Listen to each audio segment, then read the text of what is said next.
Hello everyone. SGPT बढ़ने से आपके शरीर में क्या क्या हो सकता है, ये उसी के लिए वीडियो है। मेरे चैनल पे कमेंट्स आते हैं कि डॉक्टर साहब हमें खून की वॉमिटिंग हो रही है, हमें उल्टी आती है और हमारा एसजीपीटी 60 है, 70 है। तो सबसे पहली बात, ये इस तरह का कमेंट करना इलॉजिकल है। इलॉजिकल इसलिए है क्योंकि आपने अगर अपनी लीवर की ही जांच कराई है तो आपकी सबसे बड़ी मिस्टेक है। और अगर आप उसका यूट्यूब पे सॉल्यूशन ढूंढ रहे हैं अपनी ब्लडी वॉमिटिंग का, जो आपको खून की वॉमिट उल्टियां हो रही हैं, तो वो भी सबसे गलत चीज है। देखिए, ये जो केसेस होते हैं ये सीरियस वाले केस होते हैं। अगर आपको वॉमिटिंग हो रही है ब्लड की, तो आपको यूट्यूब पे सॉल्यूशन तो ढूंढना ही नहीं है। केवल आप यूट्यूब पे एक जनरल सी आप इंफॉर्मेशन ले सकते हैं कि हाँ भाई, ये सिम्टम्स मिले तो आपको ये समस्या हो सकती है और आपको इस डॉक्टर के पास जाना पड़ेगा।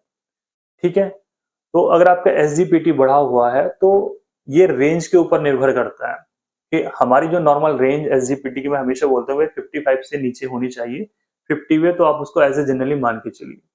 ठीक है। कुछ लैब की रिपोर्ट्स में आपको 40 देखने को मिलेगा, किसी में 45 देखने को मिलेगा। अब किसी पेशेंट का एसजीपीटी आपको मिलेगा 70, कमेंट्स में आपके सामने लगाऊंगा। किसी पेशेंट का आपको एसजीपीटी मिलेगा 2000 या फिर 4000, ऐसे केस भी हैं।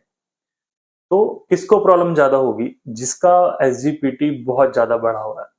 अब कारण चाहे कुछ भी हो रहा है, चाहे लिवर सोरोसिस हो रहा है या लिवर में सीवियर इन्फेक्शन है या फिर उसको वायरल हेपेटाइटिस है या फिर वो सीवियर एल्कोहलिक लिवर डिजीज है उसको, या फिर फाइब्रोसिस हो चुकी लिवर की, बहुत सारी बीमारी के अंडर एसजीपीटी ज्यादा बढ़ सकता है। अब उसमें भी देखेंगे बहुत सारे कमेंट्स आते हैं कि डॉक्टर साहब हमें खुजली हो रही है और एसजीपीटी केवल उनका 70 है या 60 है, कि पूरे शरीर में हमारी खुजली होती है।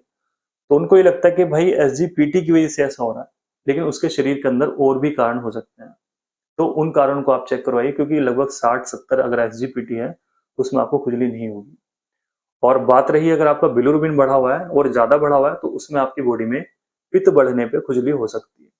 ठीक है। ये सिंपल सी चीजें, छोटी सी चीजें जो मैंने आपको बहुत ही आसान भाषा में बताई है। कुछ कमेंट्स थे कि भाई हमारा एसजीपीटी बढ़ा हुआ है, थोड़ा सा बढ़ा हुआ है और हमें चेस्ट पेन रहता है, भाई हमें सीने में दर्द रहता है। तो सबसे पहले तो आप इस चीज को निकालिए कि एसजीपीटी बढ़ा हुआ है तो उसकी वजह से आपको सीने में दर्द है। अगर आपने आसपास किसी ऐसे डॉक्टर को दिखा दिया और उसने आपको बता दिया क्योंकि उसको कुछ बताने के लिए मिला नहीं और आपकी रिपोर्ट करवाई है, और 60 या 50 आपका अगर एसजीपीटी बढ़ा हुआ है, तो एसजीपीटी की वजह से आपको चेस्ट पेन नहीं है, पास में जाके किसी अच्छे डॉक्टर को दिखाइए, अपना आप पूरे जांच करवाइए। ठीक है। और एक्सरे करवाइए, अपनी हार्ट की जांच भी करवाइए अगर आपको सीवियर पेन भी रहता है या फिर कंटिन्यू बना हुआ रहता है, या फिर अपनी आप सीबीसी करवाइए, अपनी लिपिड प्रोफाइल करवाइए। बहुत सारी चीजें डायग्नोस करने के लिए। या फिर आपको कुछ नहीं आ रहा किसी भी रिपोर्ट में, केवल वो आपको मस्कुलर पेन भी हो सकता है। तो मेरे कहने का मतलब इस वीडियो में यही है, अगर आपका एसजीपीटी बहुत ज्यादा बढ़ा हुआ है तो आपके सिम्टम्स जो आएंगे, सबसे पहले वो आपको अपने लीवर के सिम्टम्स से देखने को मिलेंगे। पेट में भारीपन होना, जी कच्चा होना, भूख कम लगना, इस तरह के सिम्टम्स आएंगे। वॉमिटिंग वगैरह के सिम्टम्स भी आते हैं, मैं ऐसा नहीं बोल रहा हूँ कि वॉमिटिंग के सिम्टम नहीं मिलेंगे, लेकिन वो दूसरी स्टेज में मिलेंगे। ये आपको ये लीवर के अंदर कोई सीवियर और कुछ ऐसी मलिग्नेंसी चली हुई है जिसकी वजह से आपको ब्लडी वॉमिटिंग वगैरह हो सकती है। लीवर के केस में भी होता है, लेकिन वो स्टार्टिंग में ऐसा नहीं कि आपका एसजीपीटी केवल 70 है। केवल एसजीपीटी 70 है और सारे आपके पैरामीटर्स बिगड़े हुए हैं तो भी आपको प्रॉब्लम हो सकती है। तो शॉर्ट में, आपको जो भी प्रॉब्लम है अपने नजदीकी डॉक्टर को, पेट रोग विशेषज्ञ को आप जाके दिखाइए। और सिस्टम से अगर आपको प्रॉब्लम है कि आपको वॉमिटिंग हो रही है, चेस्ट पेन हो रहा है या सीवियर ईचिंग हो रही है, तो भी आप अपने डॉक्टर को आप दिखाइए।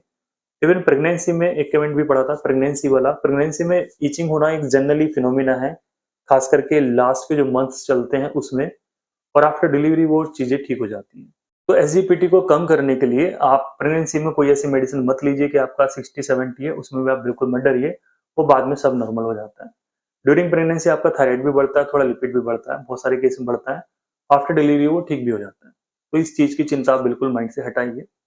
उम्मीद करता हूँ वीडियो आपको अच्छा लगा होगा, समझ में भी आया होगा। इस वीडियो को जब लाइक कीजिए, शेयर कीजिए। Thank you so much.